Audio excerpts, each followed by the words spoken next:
Ryan McCarthy from Always Home, and this is the second in a series of hurricane preparedness blogs that we have planned for you.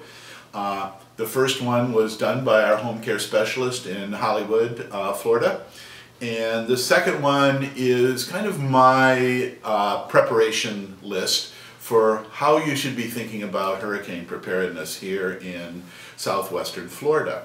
The first and most important thing to do is have a plan. If you don't have a plan already before the hurricane is announced, you have a problem. So I really encourage everybody to think through this subject and do some research on the internet. But here's a couple of points that I think are important.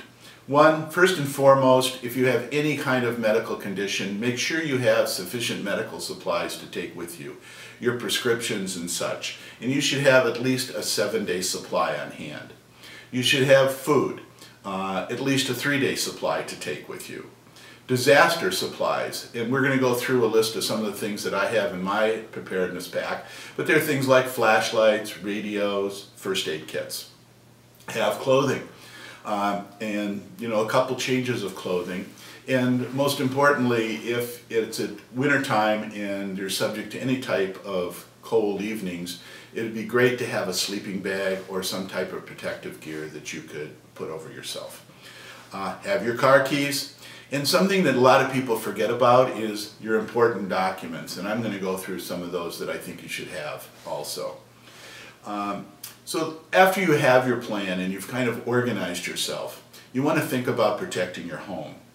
And the things that you want to do first and foremost is you want to bring in all your lanai patio furniture. Anything that's loose that can be thrown around in a storm, that you want to bring into protective area. In preparing your home, you want to make sure that all of the loose furniture, objects, equipment are brought into a protective area, preferably your garage, so that a lot of the damage that one encounters is from all this loose material that's being thrown around in a storm. Leave your trees and shrubs alone, and there's only one exception to that. If you have heavily fruit-laden trees, it's probably a good idea to actually get that fruit off the tree. But don't try to, get rid of limbs and things like that, because nobody's going to come around and pick those up. Look for potential hazards, and that's something you should do even before the storm. Before you evacuate, there are 3 items that you should turn off: your water, your electricity, and your propane. The one thing you do not want to turn off is your natural gas, because when you get back in order to turn that back on, you can't do that yourself. You have to call out a utility service man to turn your gas back on. So I recommend you leave that on, but turn the propane off. If you're concerned about storm surge and flooding, it takes about 2 people 1 hour to do and fill 100 sandbags. And 100 sandbags will be about 20 feet in length and about 1 foot high. And if you're in a surge area, that can really do a lot to protect your home. Of course, you have to have the materials available ahead of time in order to do that. The issues in your home, a lot of people are under the misapprehension that pressure builds up inside the home and that's what causes damage in a hurricane storm.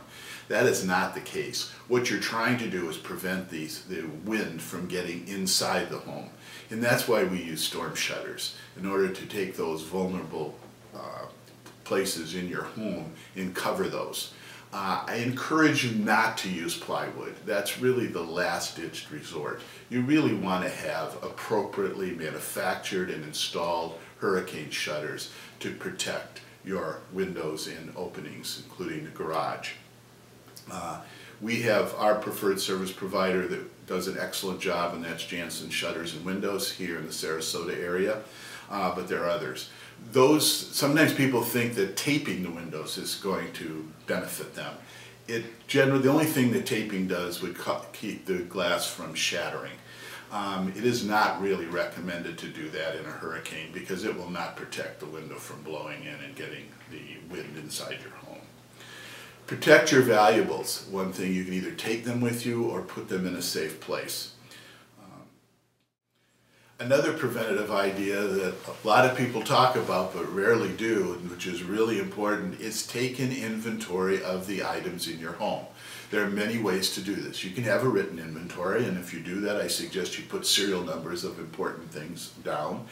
You can take pictures of the things inside your home, and I'm talking furniture and pictures and valuables and electronics and all those. Or the easiest way is often to videotape the items in your home, and there are several firms in Sarasota that will do this for you at a very affordable price. The next thing I would recommend, and many of us don't think about this, is actually check in your local area. There are two things you should understand.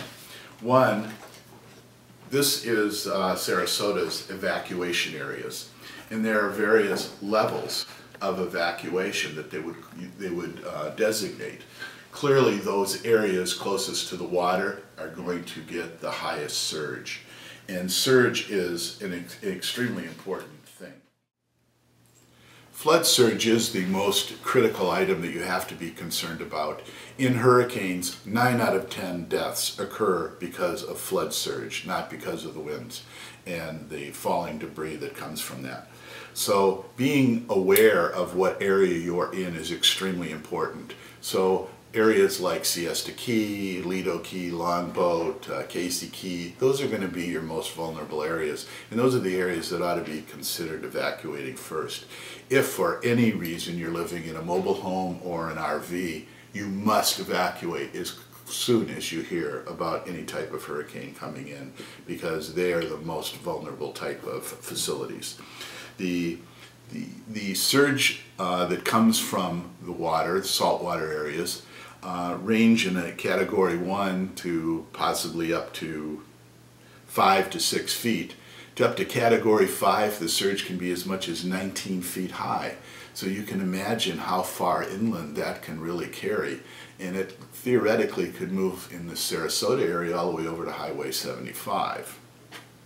So be particularly aware of these areas and know your evacuation routes. Here, for example, is an evacuation route map for Sarasota telling you, depending upon where you live, how you would exit the area and get out of the area so you don't have to worry about the flood surge. One thing in preparation before we get into the supplies that you should have on hand is about your automobile. When I've been caught in areas where there's hurricane alerts, I got caught in Key West, the first thing that crossed my mind was get your gas tank filled. And that is great advice. You don't want to be running out of gas on your way out of town, because you may be in a lot of traffic, and what you may think is a half-hour trip could turn into a 3-hour trip. So let's take a couple minutes now and look at my hurricane preparedness pack. Here are some basic medical supplies. If you have prescriptions, as I mentioned before, those should be included in here. I have everything from Blistix to Neosporin, Advil, Bayer aspirin, Excedrin. Of course, a first aid kit, and depending upon what your medical emergency, this would be a small one. This is a larger one that we keep in our house. Flashlights with, of course, batteries to go along with that. Poncho, compass, camera. I happen to like Surefire lights. They're compact and very strong, but you must keep extra lithium batteries for that. Always take cash as well as credit cards with you and your driver's license. Extra reading glasses, sunglasses. Always have a knife. This is also a fire starter right here. Your checkbook, gloves, and they should be fire resistant. Other types of knives that you could have. These are food packs. These are light sticks that you can use in an emergency. This is an aluminum heat blanket in case you get caught in a cold area. Sanitary type items for keeping yourself clean. Radio is extremely important, and here is a battery run radio. This is the one I suggest and the one I use that you can get from the Red Cross, that also is solar powered. You can also crank it to give it power. You can get the NOAA channels so that you know what's going on with the weather. And on the back of it, you can hook up your cell phone and recharge it. So you're almost self-contained. If you want to go all the way, this is my satellite phone. If cell phone towers are out, the satellite phones will still operate, and you can keep it for an emergency. Last thing I want to mention is pets. Often we forget about our pets, but we must have enough food for your pets for at least 3 days in a water bowl, and they're also going to need water also. Last items, mask in case you get into a contaminated area, and of course I always take duct tape with me because you never know when that's going to be useful for you. Finally, I just wanted to point out this is where we keep all our important documents. In addition to taking your driver's license and Social Security, there are a lot of documents you really ought to take with you, and that includes if you have stock certificates, things like that you should take with you, your most current tax return, proof of residency, insurance policies, and medical records. You may also have other documents that you think are important. Those should also be taken, and you keep those with your pack so you can grab them and immediately go out the door.